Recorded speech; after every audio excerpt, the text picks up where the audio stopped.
नमस्कार, मेरा नाम है आदित्य चौहान और आप देख रहे हैं इंडिया न्यूज़ का digital platform India news live.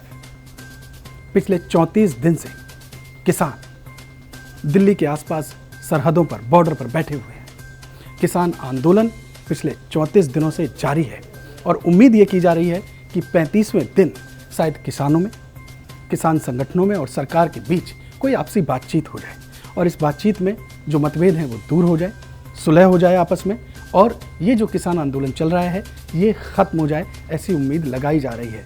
क्योंकि कल यानी 30 दिसंबर को सरकार के बीच और जो 40 किसान संगठन हैं उनके प्रतिनिधियों के बीच बैठक होने जा रही है दिल्ली के विज्ञान भवन में ठीक 2 बजे।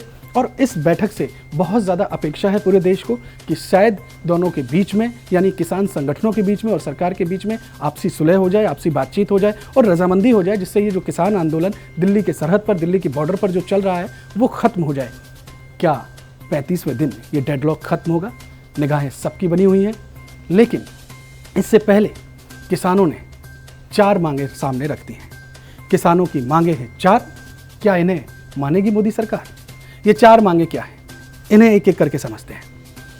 तीनों कृषि कानून वापस करने के तरीके पर चर्चा, यानी किसान संगठन जितने भी हैं वो ये बात मान के चल रहे हैं कि ये कानून तो हमें किसी भी तरीके से नहीं चाहिए, ये तो रद्द होना ही चाहिए। बस इसके रद्द होने की मॉडलिटीज़ क्या हैं, इसका मैकेनिज्म क्या है, इस पर बात होनी चाहिए, ये हमारे साथ साझा कीजिए। तो पहली मांग हो गई उनकी कि तीनों कृषि कानून वापस करने के तरीके पर चर्चा। दूसरी मांग, एमएसपी को कानूनी रूप देना और कई फसलों पर गारंटी मिलना। तीसरी मांग, एनसीआर में वायु प्रदूषण के मसले पर लाए गए कानून को वापस लेना। और चौथी मांग जो है वो है सरकार द्वारा बिजली बिलों को लेकर लाए गए बिल को वापस ले लेना। तो ये 4 मांगे हैं जिनके साथ वो सरकार के साथ बैठेंगे किसान संगठन, इस पर चर्चा करेंगे, इस पर बातचीत होगी। लेकिन सरकार की तरफ से जो इंडिकेशन मिले हैं, जो अभी तक सरकार के मंत्री जो कहते आए हैं, उससे ये इंडिकेशन बिल्कुल साफ है कि सरकार किसी भी सूरत में इस बिल को वापस नहीं लेने वाली। हाँ, इतना ज़रूर है कि बातचीत होगी तो इसमें कुछ संशोधन किए जा सकते हैं, लेकिन ये बिल वापस नहीं होगा। अब तक की जो बातचीत है, अब तक की जो बयानबाजी है, उसमें सरकार ने बहुत पुख्ता तौर पर ये कह दिया है। 6 दौर की बातचीत हो चुकी है, लेकिन आंदोलन खत्म नहीं हुआ। प्रधानमंत्री नरेंद्र मोदी ने देश के कई राज्यों में किसानों को वीडियो कॉन्फ्रेंसिंग के जरिए समझाया, लेकिन यह आंदोलन खत्म नहीं हुआ। केंद्र सरकार की तरफ से चिट्ठियां भेजी गई किसान संगठनों को और उसमें यह बताया गया कि ये फायदे हैं इसके, इससे नुकसान नहीं है, ये किसानों के हित में है, लेकिन यह आंदोलन खत्म नहीं हुआ।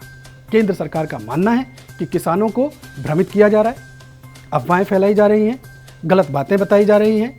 ये जो बिल है ये किसानों के हित में है, उनकी इनकम बढ़ेगी, फसलें बढ़ेंगी और आगे आने वाला जो समय है वो उसमें इसका फ़ायदा उठा सकेंगे।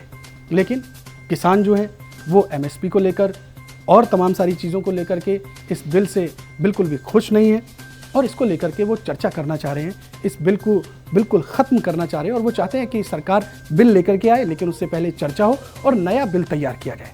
लेकिन अब देखना यह है कि सरकार का अपना एक पक्ष है, किसान संगठनों का अपना एक पक्ष है और दोनों ही अपनी तरफ से अड़े हुए हैं। 6 दौर की बातचीत हो चुकी है और 7वें दौर की बातचीत कल होने वाली है। तो साल 2020 की ये जाते जाते किसान आंदोलन भी एक बहुत बड़ी घटना है और उम्मीद की जा रही है, पूरा देश इस बात पर निगाहें लगा करके बैठा हुआ है कि साल 2021 में जब ये देश दाखिल हो तो उस समय ये आंदोलन ना हो, ऐसी उम्मीद सबको है।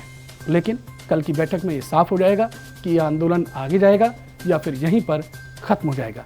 इस मामले पर जो भी अपडेट होंगे वो हम आपको इसी तरीके से पूरे विश्लेषण के साथ समझाते रहेंगे। आपको ये जानकारी कैसी लगी इसे लेकर के कमेंट कीजिए, इस वीडियो को शेयर कीजिए और हमारे चैनल को सब्सक्राइब कीजिए। बहुत शुक्रिया।